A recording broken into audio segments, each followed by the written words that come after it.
ಪ್ರಭು ಯೇಸುವಿನಲ್ಲಿ ಅನುಗ್ರಹಿತರಾದ ಪ್ರಿಯರೇ, ಒಳ್ಳೆಯ ಅನುಗ್ರಹದ ದಿನವಾಗಲಿ. ನೀವೆಲ್ಲರೂ ಬಹಳ ಸಂತೋಷವಾಗಿದ್ದೀರಾ ಎಂದು ವಿಶ್ವಾಸಿಸುತ್ತೇನೆ. ತಪಸ್ಸು ಕಾಲದ ದಿನಗಳಲ್ಲಿ ಸಾಗುತ್ತಿದ್ದೇವೆ. ದೇವರ ವಾಕ್ಯ ಆಲಿಸುವ ಒಂದೊಂದು ವ್ಯಕ್ತಿಗಳು ನಿಮ್ಮ ಕುಟುಂಬಕ್ಕೆ ನೀವು ಅನುಗ್ರಹವಾಗುತ್ತಿದ್ದೀರಾ.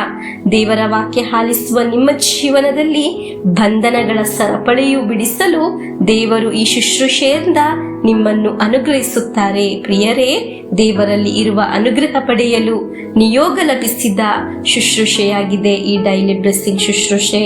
ನಾವು ಎಲ್ಲಾ ಕೃಪಾ ವರದಾನಗಳನ್ನು ಈ ಶುಶ್ರೂಷೆಯಿಂದ ಪಡೆದುಕೊಳ್ಳೋಣ. ಎಲ್ಲರಿಗೆ ದೇವರ ಅನುಗ್ರಹ ಉಂಟಾಗಲಿ. ದೇವರ ವಾಕ್ಯವನ್ನು ನಮಗೆ ಆಲಿಸೋಣ. ಪ್ರೇಷಿತರ ಕಾರ್ಯಕಲಾಪಗಳು 9ನೇ ಅಧ್ಯಾಯ 3ನೇ ವಾಕ್ಯ.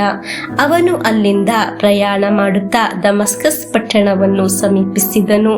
ಇದ್ದಕ್ಕಿದ್ದಂತೆ ಆಕಾಶದಿಂದ ಬೆಳಕೊಂದು ಮಿಂಚಿ ಅವನ ಸುತ್ತಲೂ ಆವರಿಸಿತು. ಪ್ರಿಯರೇ, ಸೌಲನ ಮೇಲೆ ಬೆಳಕೊಂದು ಮಿಂಚಿತು. ಒಂದು ಬೆಳಕಿನ ಬಗ್ಗೆ ನಾವು ದೇವರ ವಾಕ್ಯದಲ್ಲಿ ಈಗ ಆಲಿಸಿದ್ದು.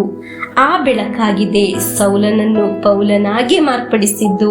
ದೇವರ ವಾಕ್ಯದಿಂದ ನಮಗೆ ಸಿಗುವ ಬೆಳಕಿದೆ. ಆ ಬೆಳಕಾಗಿದೆ ನಮ್ಮ ಜೀವನವನ್ನು, ಅನುಗ್ರಹವನ್ನು ಮಾರ್ಪಡಿಸುವ ಬೆಳಕು. ಹಲ್ಲೆಲೂಯಾ. ನಮ್ಮ ಜೀವನದಲ್ಲಿ ಕತ್ತಲೆ ತುಂಬಿದ ಸಮಸ್ಯೆಯನ್ನು ತೆಗೆದು ನಮ್ಮ ಮನೆಯನ್ನು ಬೆಳಕಾಗಿ ಮಾರ್ಪಡಿಸುವ ಬೆಳಕಾಗಿದೆ ಈ ದೇವರ ವಾಕ್ಯ. ಹಲ್ಲೆಲೂಯಾ. ದೇವರ ವಾಕ್ಯದಲ್ಲಿ ನಾವು ಆಲಿಸುತ್ತೇವೆ, ಯಾರು ದೀಪವನ್ನು ಹಚ್ಚಿ ಮಂಚದ ಕೆಳಗೆ ಇಡುವುದಿಲ್ಲ, ಅದು ಎಲ್ಲರಿಗೂ ಬೆಳಕಾಗಲು ದೀಪದ ಸ್ತಂಭದ ಮೇಲೆ ಇಡುವುದು. ದೇವರ ವಾಕ್ಯವಾಗಿ ನಮ್ಮಲ್ಲಿ ಬರುತ್ತಿರುವ ಈ ಬೆಳಕನ್ನು ಯಾರೂ ಕಾಣದೆ, ಯಾರಿಗೂ ಕೇಳಿಸದೆ ಇಡುವ ಬೆಳಕಲ್ಲ. ಅದನ್ನು ದೀಪಸ್ತಂಭದ ಮೇಲೆ ಇಡಬೇಕು. ವಾಕ್ಯವೆಂಬ ಬೆಳಕು ನಮ್ಮ ಮಕ್ಕಳನ್ನು ಪ್ರಕಾಶಿಸಲು ಇರುವ ಬೆಳಕಾಗಿದೆ. ವಾಕ್ಯವೆಂಬ ಬೆಳಕು ನಮ್ಮ ಸಾಲವನ್ನು ಮುಗಿಸುವ ಬೆಳಕಾಗಿದೆ. ವಾಕ್ಯವೆಂಬ ಬೆಳಕು ನಮ್ಮ ರೋಗದಿಂದ ಬಿಡುಗಡೆ ನೀಡುವ ಬೆಳಕಾಗಿದೆ. ಕತ್ತಲೆ ತುಂಬಿದ ಜೀವನವನ್ನು ಬೆಳಕಾಗಿಸುವ ಬೆಳಕಾಗಿದೆ. ಇದು ದೇವರ ವಾಕ್ಯದ ಬೆಳಕಾಗಿದೆ. ಆಮೇನ್. ಇದನ್ನು ಎಲ್ಲ ಕಡೆ ಹತ್ತಿಸಬೇಕು. ಅದು ನಮ್ಮ ಕರ್ತವ್ಯವಾಗಿದೆ. ಪ್ರಿಯರೇ, ದೇವರ ಅದ್ಭುತ ಕಾಣಲು ಈ ಬೆಳಕು ನಮಗೆ ಅತ್ಯಂತ ಅವಶ್ಯಕತೆಯಾಗಿದೆ.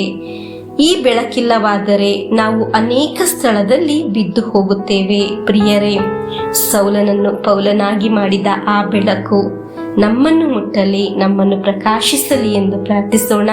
ಪ್ರಭು ಯೇಸುವಿನ ಆಶೀರ್ವಾದವನ್ನು ಸ್ವೀಕರಿಸೋಣ. ನಮ್ಮ ಹೃದಯದಲ್ಲಿ ಈ ವಾಕ್ಯವಾಗುವ ಬೆಳಕನ್ನು ಆರದೆ ಇರಲು ಜೋಪಾನ ಮಾಡೋಣ. ಅನೇಕರಿಗೆ ದೇವರ ವಾಕ್ಯವನ್ನು ಶೇರ್ ಮಾಡೋಣ. ಸಾಧ್ಯವಾದರೆ ನಿಮ್ಮ ವಾಟ್ಸಪ್ ಅಲ್ಲಿ ಸ್ಟೇಟಸ್ಗಳನ್ನು ಹಾಕೋಣ. ಈ ಧ್ಯಾನ ಮಂದಿರದಲ್ಲಿ ಮಕ್ಕಳಿಗಾಗಿ ವಿಶೇಷವಾಗಿ ಸಂಜೆ 7 ಗಂಟೆಗೆ ಪ್ರಾರ್ಥಿಸುತ್ತಿದ್ದೇವೆ. ಆ ಸಮಯದಲ್ಲಿ ನಿಮ್ಮ ಮಕ್ಕಳಿಗಾಗಿ ನೀವು ಪ್ರಾರ್ಥಿಸಿರಿ. ಆಮೇನ್.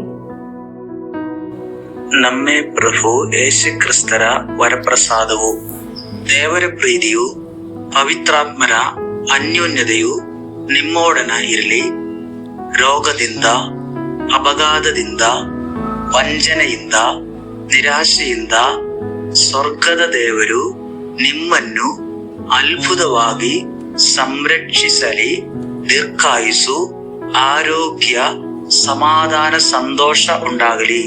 ಪಿತನ, ಸುತನ, ಪವಿತ್ರಾತ್ಮರ ನಾಮದಲ್ಲಿ ಆಮೆನ್.